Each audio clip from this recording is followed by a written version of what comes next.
Welcome to Wayne County Connection. I'm your host, Michael Sweigart. Thanks for joining me again as we promote Wayne County as a great place to work, live, and play.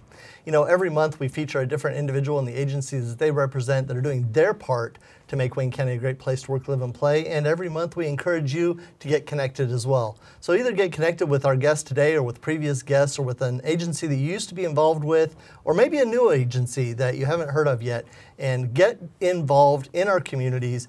It's springtime. We're thinking about renewing, refreshing, rebuilding. There are going to be a lot of municipal events going on with various agencies doing spring cleanups in the communities, around our communities. Maybe your neighbor will be doing something and you can pitch in a hand there. You know, it takes a community, and we're all better when we're all connected. And I want to just encourage you again to do your part to make Wayne County a great place to work, live, and play. I know that we've made great strides over the last couple of years in reestablishing some of those connections and getting involved with our various communities in and around Wayne County. We have some great communities around Wayne County and other things going on in Cambridge City and Hagerstown and Fountain City. And today we're going to be talking about what's going on in Centerville. As you may know, in the park there's a new Caboose that's just been up there for a few years, and we're going to be talking about that. And in the parks in Wayne County, we have some great events going on throughout the spring and summer, and there are a lot of ways for you to do your part. There are a lot of service organizations also that are looking for volunteers, both for adults and youth. And we look for ways that you can establish your interests in some organization that is promoting Wayne County as a great place to work, live, and play. Today on our program, we're excited and very privileged to have with us Greg White and Jeff Millshap from the Wayne County Railroaders Association. And they have joined in with other people who are interested in railroading and railroads here in Wayne County to do some great things that have promoted and beautified in Centerville parks. And we're going to hear more about that and what they're doing. Greg, Jeff, welcome to the program. Thanks. Thank you. It's great to have you today. For our viewers that may not know you, I'm going to start with a typical question, and that is, tell us a little bit more about yourself and your involvement in Wayne County. And Greg, we'll start with you. Well, my name's Greg White. I was born in Connorsville, raised here in Richmond. Been in Wayne County for pretty much all my life, except for I was in the military. Retired back here in 1995. Managed AutoZone for a while, for 23 years to be exact.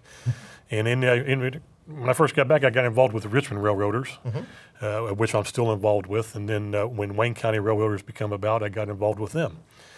I'm married my wife Heidi for 44 years. I have 4 children, 16 grandchildren, and just enjoy railroading and promoting history of the railroad.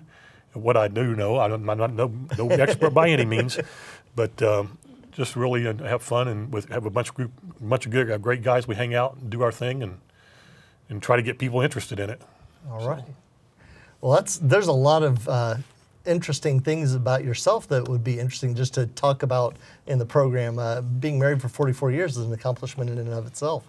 It's not easy, but you know, I actually have a great wife, and we're very blessed. So. That's great. And Jeff Millshap's also a member of the Wayne County Railroaders. And tell us a little bit about yourself and your connection with Wayne County. Jeff Millshap, and grew up here in Wayne County, Richmond. Went to Centerville School. My wife's name's Tanya, and we got 3 kids, and 7 grandkids, and they are all grown. Got kids of their own now. There you all go. This, and but I got involved with the Wayne County Railroaders back in '18, and we ran across this Caboose, and we just started getting together and redoing this and redoing that, and this is where we're at. Well, there you go. So you both mentioned the interest in railroading, and there is a big difference. You mentioned earlier the other railroading association, and there are 2 in Wayne County, and I know that the other railroading association is going to be talking on another one of the programs here on Whitewater Community Television. We encourage you to check out the other programs that are available in our community programming. But there's a difference between the two. The other organization that many people are familiar with is more of a model railroading, and you're more of the big caboose. So tell us a little bit more about the overall view of Wayne County Railroaders. Wayne County Railroaders, they've been in existence now for about 8 years or so, and our mission is to preserve artifacts, railroad artifacts, structures, equipment, and to promote educational opportunities as to our, history of the railroad, safety around railroads, and in addition to the other club, we also do model railroading as well. With that, we've got added to our display down in Centerville, and I'll let Jeff talk about that in a little bit about the G-scale outdoor railroad. But that's our main mission, is to preserve artifacts and history. And back in 2017, we were given the opportunity to acquire the old Caboose that used to be McDonald's downtown. And we took that opportunity and took the Caboose on the task. We had the Caboose moved to one of our members' house in Cambridge City, Kenny Birch, where that was in 2017, late 2017. In 2018, we decided we started the refurbishment of the Caboose. And we started tearing the outer skin off, and we got into a lot more damage and stuff than we anticipated. So it became a little bit more of a task than what we thought, and at one point, is it even worth it? And we're glad we stuck with it, because we've had people tell us that was involved with the Caboose at McDonald's years ago that it actually looks better now than it did then. So the Caboose is a 1907 CB&Q Caboose, which stands for Chicago, Burlington, and Quincy Railroad. It was built in Aurora, Illinois in May of 1907. Was numbered 14672, such it is today. Stayed with them for a number of years, transferred to the Burlington Railroad, renumbered 11111, and then later transferred back to the CB&Q. It actually wasn't called a Caboose back then. It was actually called a waycar.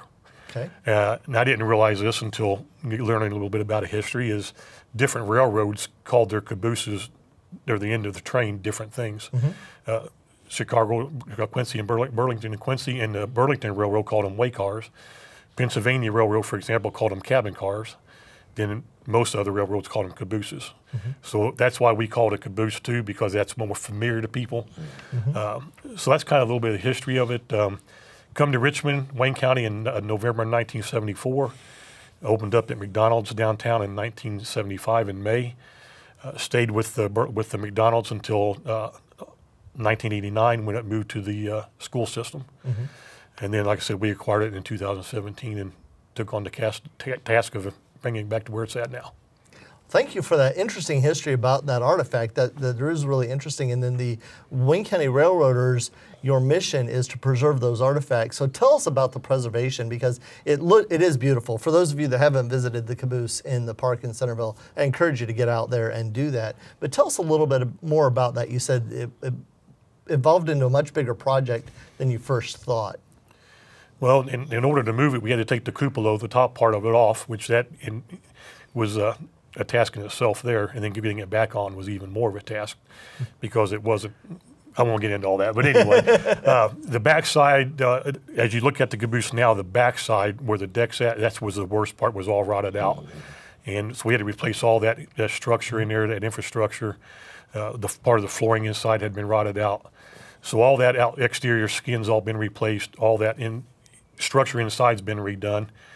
Most of the inside is original, except for the back part of the cupola area, which was all tore out.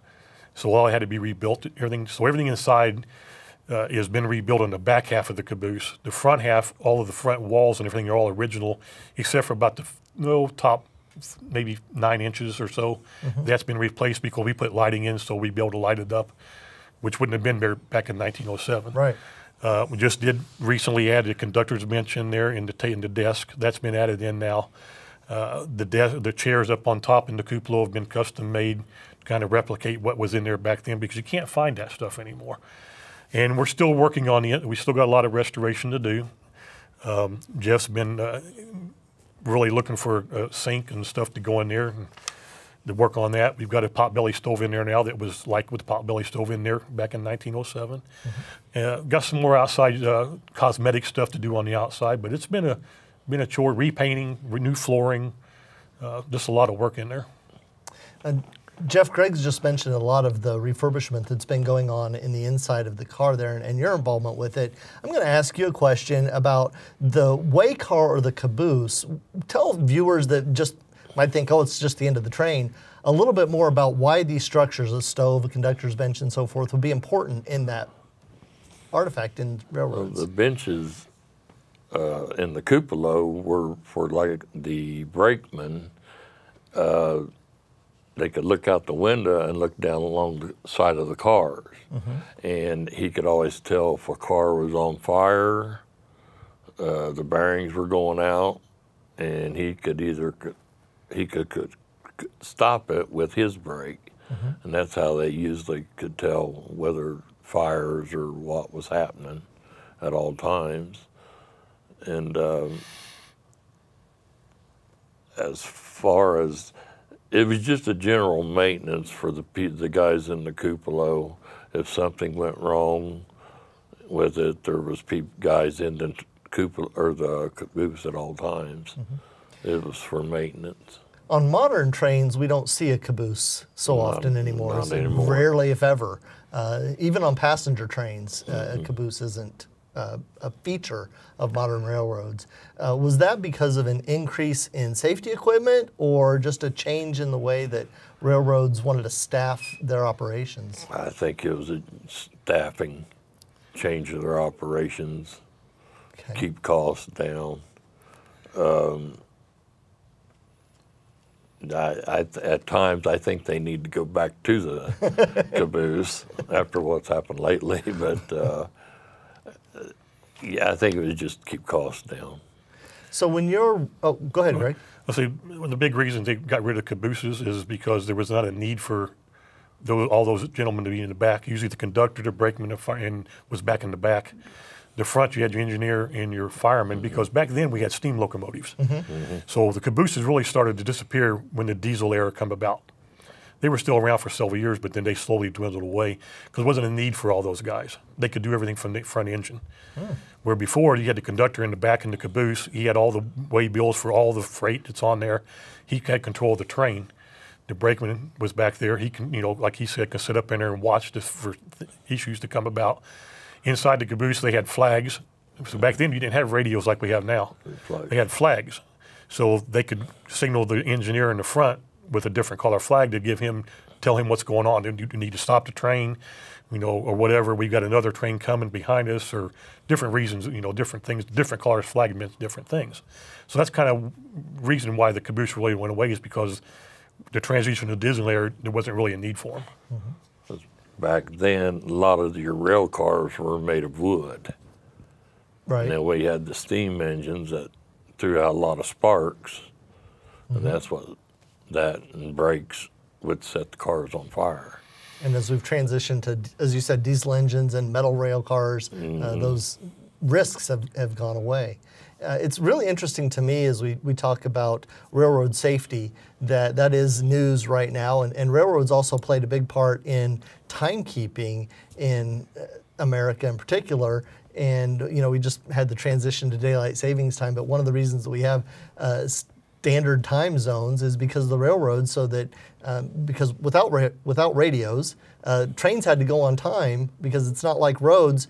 If there's a vehicle coming at you, you can just switch over. But on a rail line, there's not very often that second railway next to it for a train to pull over. And so you have to know where the trains are going to be and when they're going to be there. So that was really interesting. So you took on this project of refurbishing this caboose, and how did the process come for it to move from a member's property to the park in Centerville? Well, when we took on the caboose, when we moved it there, Reed Hospital donated the caboose to us. And they actually are the ones that moved it to our member's property. And it was under understanding it was temporary until we could get a permanent location for it. And we looked several places. There were several places in consideration, actually about 5 different places, to be exact. And through a process of things, it ended up in Centerville. The town of Centerville has been great in working with us. Couldn't ask for a better partner. in what they've done, and they pretty much rolled out the red carpet for us, supported us 100%. So that's kind of how it got to where it was. We had plans of moving it in April of 2020, but when COVID hit, that kind of put a delay on all that. And so when COVID lifted briefly in June of 2020, we jumped on the opportunity and got it moved. I can't remember the name of the wrecking crane company that moved it out of Eaton, Ohio, but they volunteered their services to move it for us. And so we got it moved down to Centerville in June of 2020. Well, then with COVID, though, it kind of sat there and not a whole lot happened for a little bit, Right. which kind of probably discouraged some folks in the community, right? But we got back on it as soon as in time and health allowed us to do that. So.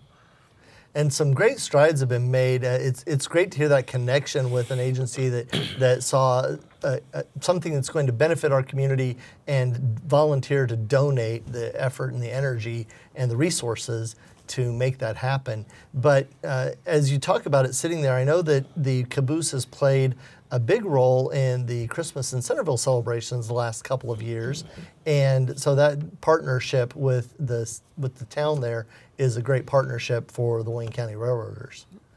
It is. You talked about how they were very supportive of you, and I know that you've been very supportive of them as well. Talk a little bit about the opening of the railroad, of the Caboose in particular, to the public, and how it doesn't just sit there closed all the time as something to drive by and wave at, but it does. You mentioned the deck earlier, and talk about it being open to the public. Either one of you. When is it open? Come visit. Right now, we only have, I think, 12 members in our organization, so it's kind of hard to man it all the time. Right. So what we have come up with beginning this year in 2023 is we'll be open at the Caboose the 2nd and 4th Saturday of each month, beginning in April through October, from 11 o'clock a.m. to 5 o'clock p.m. In addition to those hours, we're also open during the Armed Forces Day Parade that occurs in Centerville. We're open during Archway Day Festival, and we're open at Christmas in Centerville, like you mentioned. We can open additional times by special request if you want to contact us. My phone number is 765-993-7569, or you can contact us on our Facebook page, Wayne County Railroaders Association.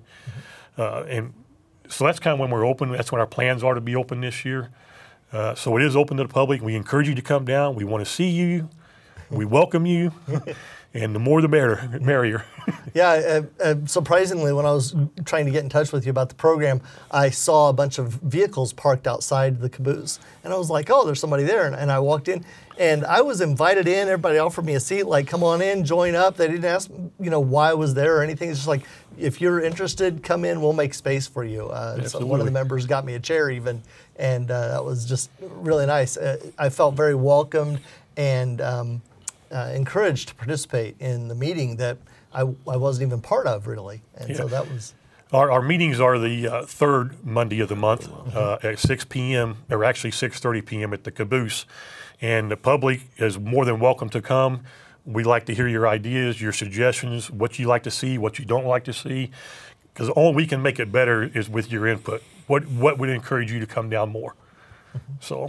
So when you're talking about being open to the public, one thing is just the self-guided tour, just to come in and see what is there, and you have members there when it's open to answer questions and so forth. Do you have any plans for any specific educational programs about the history of the Caboose or railroading? Again, they're schools, if they want to do a field trip or something, they're welcome to contact us. We can try to arrange, for them to come down and give them a presentation about the Caboose itself, the history of the Caboose, why it was important for the Caboose back then, like we mentioned earlier. Main thing was for safety, watching for fires, things going wrong on the train. So we're more than welcome to do those things for the community. And it's free of charge, it doesn't cost anything. That is great. The one thing that when you say it's free of charge, that's excellent because people don't have to worry about that barrier to entry. But it does bring up the question is how do you fund all of this? And I'm sure that they're accepting donations. I saw the walkway with the engraved bricks leading up to the Caboose, which is just beautiful, by the way, as well. Are there opportunities for us members of the public to still participate in that fundraising? Go ahead.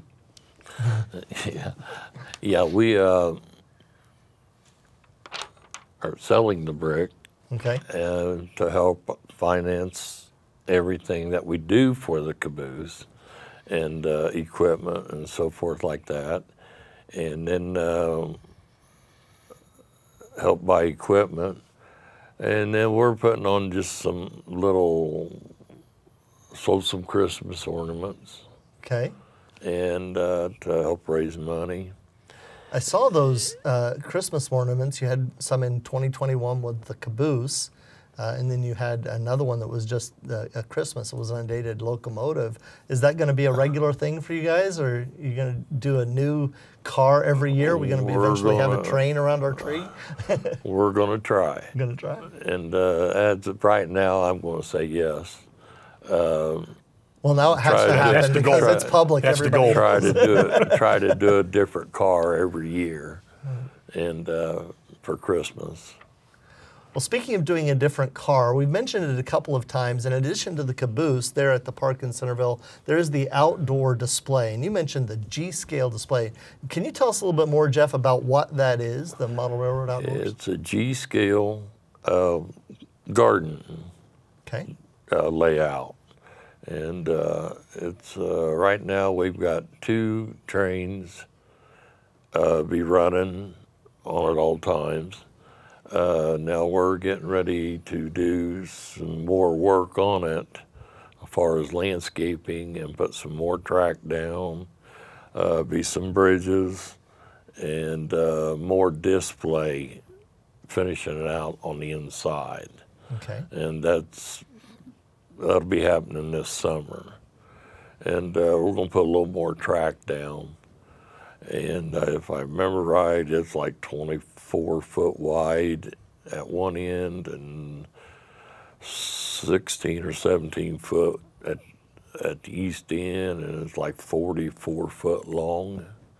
So it's a big layout. It is a big layout. And there are lots of little interesting scenes that have been created around it, landscaping and so forth, and various figures that are engaged in various things with the railroad. It's a very interesting display out there, and I don't know if it would encourage anyone to be involved in developing their own display. If someone came out and saw the garden display, would the railroaders be interested in helping someone maybe develop one at their home? I'm sure there's guys there that would be more than glad to go over and help them whatever they needed. I know we have went to guys' houses and helped wire something up or put something together. Is there anything about railroading in Wayne County or the Wayne County Railroaders Association that you would like our viewers to kind of remember as we close our program? Well, I mean, I think, like I said earlier, we've had comments that the Caboose looks better now than it ever has. I encourage people that haven't seen it to come down and see it, because there's so many people out there in Wayne County that I talk to that have never. I just talked to somebody last Saturday up at Rogers. We was at the other railroader club operating that had never heard of the Caboose. And so I invited them down to the Caboose. So I encourage you to come down and see. I said we operate the second and fourth Saturday of the month, starting in April, and we really like to see people show up. That would be great. And I don't know if it was said or not, what really makes this Caboose so special is it's a 1904. 1907. Pardon? 1907. Oh, yeah, 7, I'm sorry, 1907. And there's only 4 of them left in the world. Wow.